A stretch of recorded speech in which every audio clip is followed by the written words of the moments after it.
All right, what's going on, guys? One of my big points in business, in terms of sales, is to understand how a buyer buys and the thought process behind how people make decisions. And if you are a student of that, then you can actually position your sales process to capitalize on the pain points, to avoid them, to work around them, and to make your sales process smooth, seamless, and concise. And in today's episode, I talk to you about another not so favorable contractor experience. I always look at those as blessings because I can report back to you guys and say, hey, this is what this person did. I've seen it happen in our industry, and I want to share with you how that affected my decision making. And I think you're going to get a lot out of this one. So today we're going to talk about the trust meter and how it fluctuates based on the different things that you do leading up to the estimate.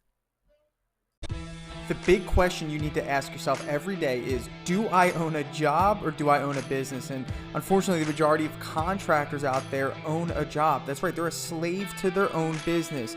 But the other side of the fence is so much greener, it's so much better, and that's when you're finally fully in control of your destiny, your freedom, your time. And that's what Contractor Secrets is about. It's about taking back our time, building a business with systems, standards, values, procedures, putting yourself in the driver's seat. And that's what it's about. So I'm excited. I'm happy to have you here. Let's dive into the Contractor Secrets podcast. What's going on, guys? Welcome back to the Contractor Secrets podcast. So good to jump back in with you guys one-on-one here. Man, a lot has changed for me in the last couple of weeks. I've been kind of absent from putting out the content. I just had my second child, my son, and man, couldn't be more blessed. Everyone's doing good. Thank you for those who've reached out, who I've spoken to, and have been patient with me. But so much going on. I mean, we have Dripjobs going. We have, my painting business is going. And anytime a life event happens, I always like to just sit back for a second, reflect, just to be thankful, be grateful that I have a business that allows me to be flexible with my time. And, I get asked a lot, why I do free coaching and why I'm putting all this stuff out there. Um, you know, I came across gold, and the way I see it is this: I'm a normal guy, just like you, and I'm a normal person. If any women are listening to this, just a normal person, and I worked hard, and I looked at where I was working, and I wanted more for myself. I didn't want anyone controlling my time. I didn't like how I was being treated as an employee, as and I looked at that and I said, I can do this. I had the confidence to say I can do this, and I don't know how I'm going to do it, but I'm going to find the right information. I'm going to give it my all, and I'm not afraid to fail. I'm not afraid to mess up. I'm going all in here, and thank God I did. We had a little bit of an extended stay at the hospital, and I didn't have to call any customers and say, hey, we can't paint your house because I have to take care of this. And I didn't have to, ask a boss if I could have that extra time and feel stressed while I was there. I was able to spend time with my family, and we build businesses. Not everyone, but I'd say the best way to build a business is to build it around your life, and not to build your life around your business. And I think when you put systems and processes and procedures and all these things in place, I've talked about this a lot. I mean, um, you know, your ability to run and operate a business isn't dependent on you being physically present. I think that's the dream. That's the dream. So, that's a little intro to just give you guys a heads up on, the direction of why I do what I do. The theme of what I teach is to free you. The first step to freedom is, to start a business, which a lot of you have done. Congratulations. That's a huge step that many people don't do. There's 80% of America that probably thinks about one day starting a business. This is America. This is where people start businesses. Everybody at one point has the idea. Execution on that idea is what separates those who do it and those who don't, and you did it, and you're listening to this and you're trying to get better. And there's those of you that are at stage 2 that have figured out, hey, this is actually working. I have a business and people are buying from me.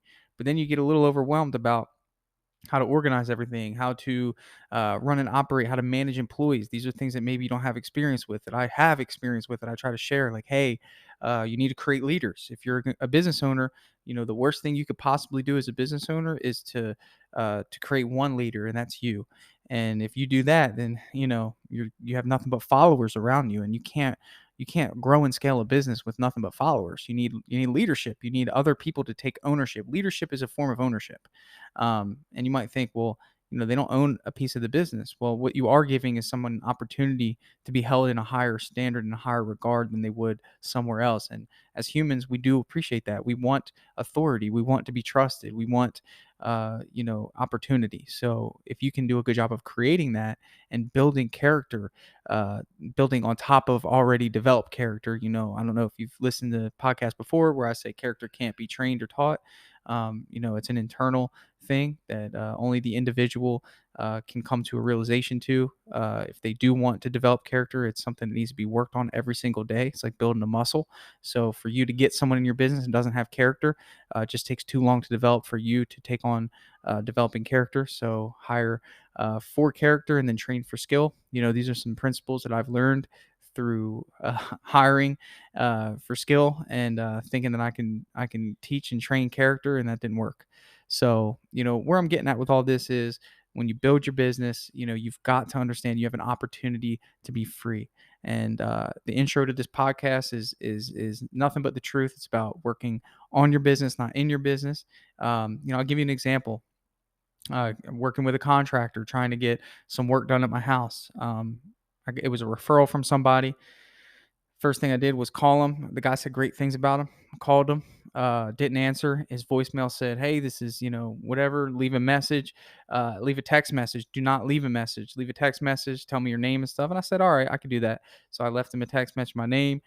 He didn't call me back. So I'm like, "Well, I really need the service done," and I heard good things about him. So I called him again. Uh, he said, "Oh, I'm so sorry. I got your text message and I didn't get a chance to reply." I said, "All right, no problem, man. Hey, can you meet me Friday at 8:30?" He's like, "Yeah, just text me that information, address, name." And I said, "All right, cool. I'll do that for you. No problem." I'm like, "All right, well, whatever." Friday is today. 8:30 comes around. Guy's nowhere to be found. I said, "Hey, man, are you still coming?" And he said, "Oh, well, I was gonna call you yesterday.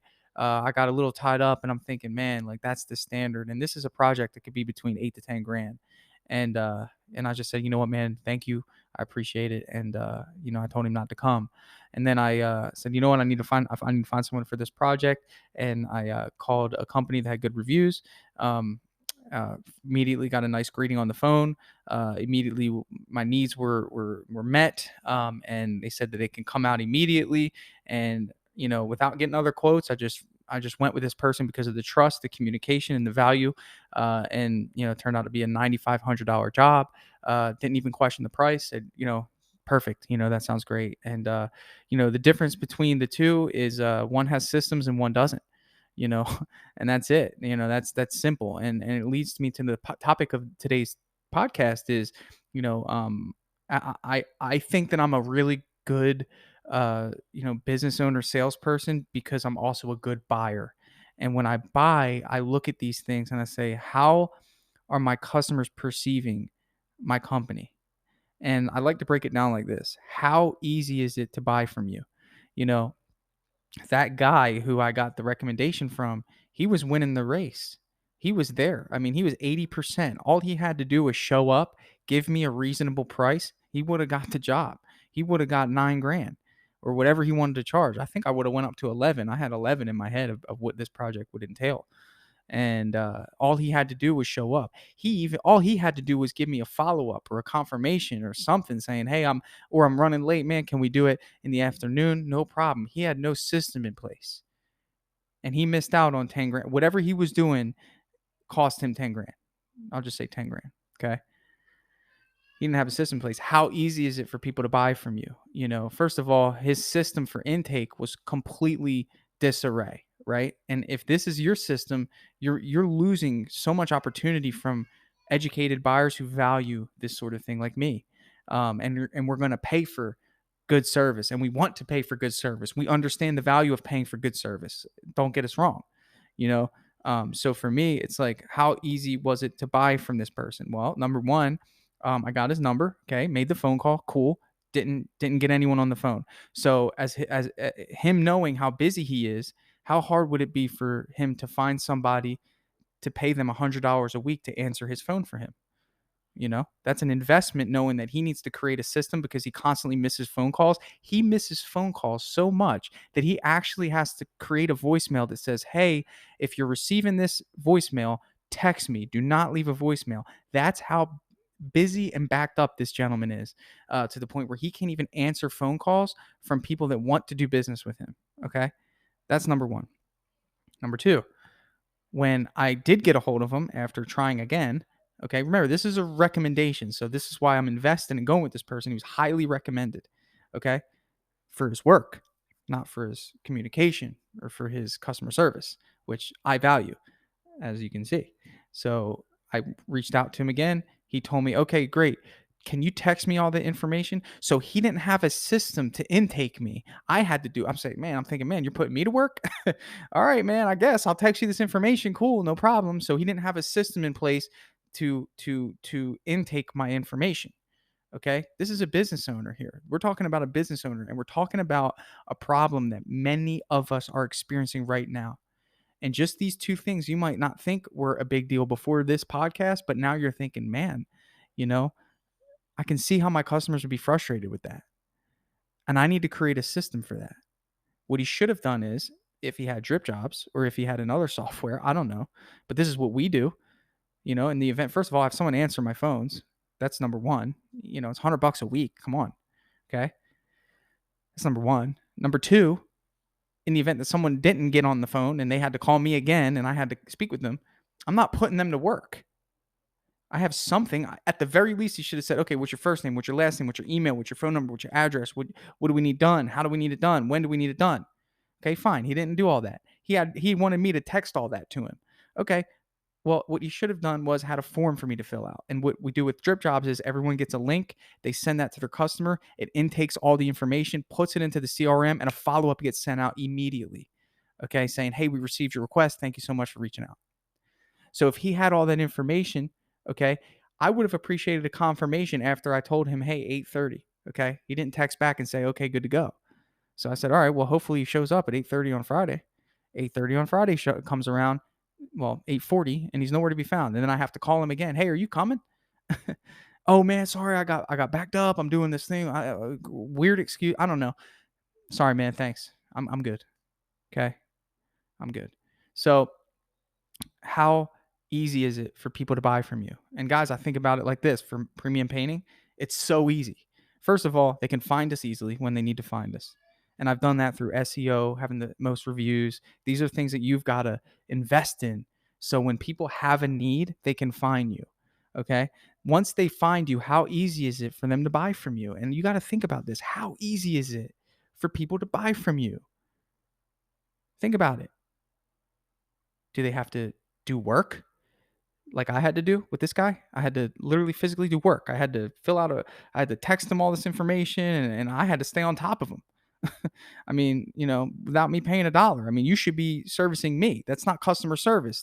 That's the customer doing the service. And that's the issue here. So how easy is it for people to buy from you with premium painting? You find me, you call us on the phone, you get an answer, someone answers the phone. If we have the ability to, we fill out all your information for you. If not, we send you that link. And at least when you fill out that information, you're getting something in return. That's a process. Like you might be saying, well, Tanner, having them fill out a form is work.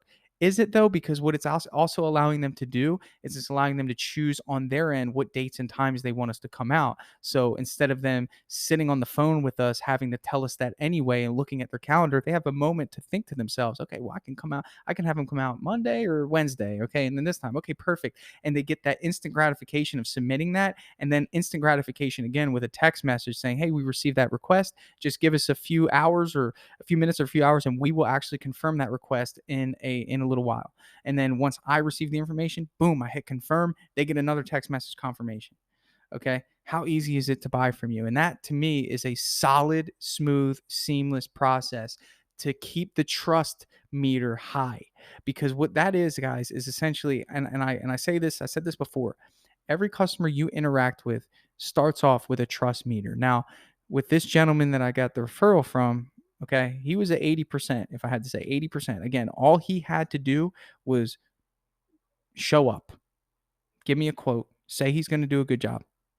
and he would have gotten the job. Okay, because this isn't something that I needed to get 10 estimates for. This was something that it's cut and dry. If you have a good reputation and with a referral, hey, I'm good. Let's do it.